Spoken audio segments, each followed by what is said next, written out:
Northwestern Chronicles, Episode 29, Trucks, Trucks, Trucks. Thomas had been working at the docks the whole day, and had showed a long goods train stood before him.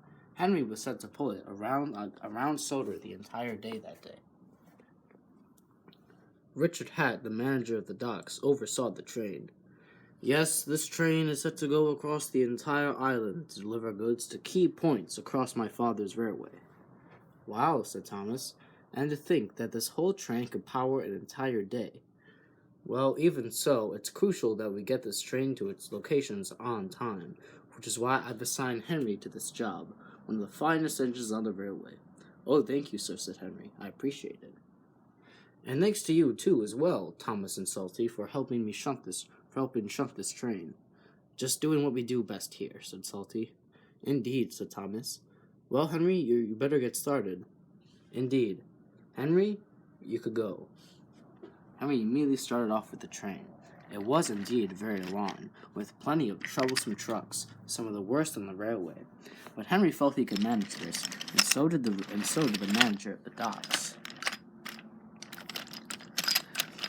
The trucks already began to snicker and laugh as Henry began with the train.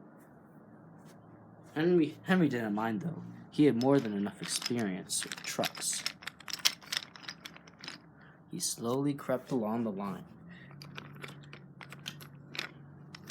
He had to go very slowly so as not to damage the train or any of the trucks on board.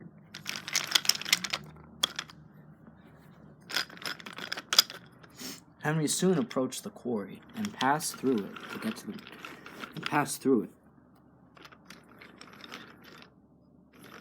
He slowly rounded the bend with the entire train until soon he approached Gordon's Hill. Henry knew to go slow on the hill so as to prevent any accidents. He slowly crept up the hill. However, trouble struck almost instantly. Just as Henry crested the hill, two of the trucks at the bottom of the train broke away. Toad and another truck ran down the line.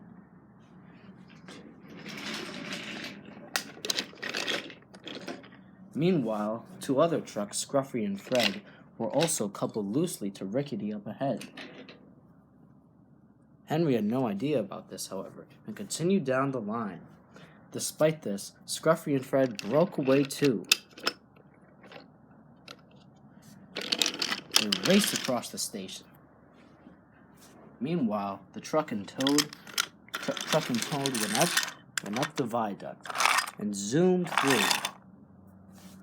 Scruffy and Fred followed shortly after. On, laughed Scruffy.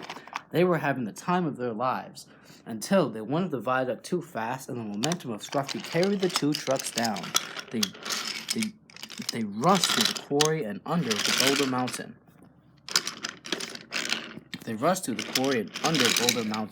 Zooming across the line and around the bend. Meanwhile, Henry was still carrying on with what was left of his train. He was already making good time, and everything was going well until he was going around the line, and up ahead he saw Rusty. He immediately braked to avoid an accident, but he braked so hard that he jerked the entire train. Hector, a troublesome truck, and Rickety were so surprised that, and the coupling was so loose that the entire train snapped from Henry and immediately roared down the bend. Meanwhile, on the other side of the island, near Gordon's Hill, the two trucks that initially broke off were continued going down the viaduct. Up ahead, Mavis was carrying the Sodor mixer car until the train smashed into Mavis and caused her to careen off the side of the viaduct, along with Toad and the other truck. "Oh my!" cried Mavis. "What's the meaning of this? This is a disgrace." Toad had to agree, but the truck laughed and laughed. Meanwhile, things weren't going any better for Scruffy and Fred. They raced across the Sodor Ironworks. Duck up ahead at Marin Station had just dropped off some more passengers for his daily route. "Quickly," said his driver. He immediately diverted into a side and behind the station as the trucks passed through the station. They went up and down the hill and rounded a bend with incredible speed. They went straight past the shed, shocking all of the engines there.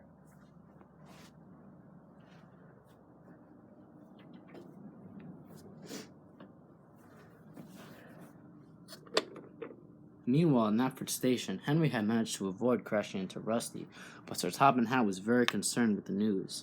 Attention engines, I've just been informed there's been an accident near the viaduct near Gordon's Hill. Apparently, some of the trucks of Henry's train broke off, and now they're going all across the island.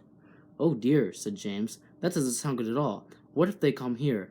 Well, I'm not sure if they'll make it that far, but all of a sudden Sir Topham Hatt turned around. Wait, they're just over there! Everybody, run! The engines at the Knapford station obeyed. They all jumped back to avoid getting hit. Billy rushed forward as Mike jumped backward. The truck soon arrived at Knapford station, and fate chose Dennis to be the engine to be hit.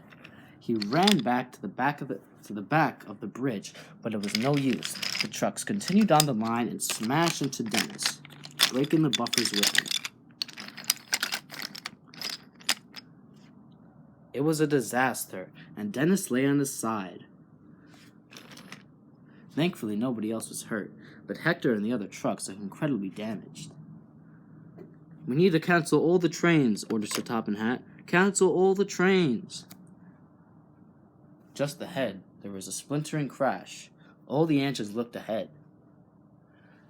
Just ahead, Scruffy and Fred were zooming down the line, having the time of their lives, until Scruffy saw the red turn signal. Toby was on the other line with a tar tanker. It would have been a nasty mess if Scruffy had continued on the line. Thankfully for him, at the moment, though, the signalman switched the track, and Scruffy and Fred continued on the other line. Phew, said Scruffy. That was close. Indeed, Scruffy, agreed Fred. Wait, what's that up there? What are you talking about? Ah! The two trucks screamed. Right up ahead, Whiff was pulling the garbage train, and it smashed into his train, completely derailing it. Whiff was also partially derailed. It was a disaster. Oh my, said Whiff. I wasn't expecting this today. All across Sodor, Henry's goods train, or what was left of it, was scarred across the island. Sir Topham Hatt stepped out of his office. He surveyed the damage. Said Sir Topham Hatt. Well, this isn't good at all. How could this happen, sir? Asked Billy. Well, it's those loose couplings, said Sir Topham Hatt.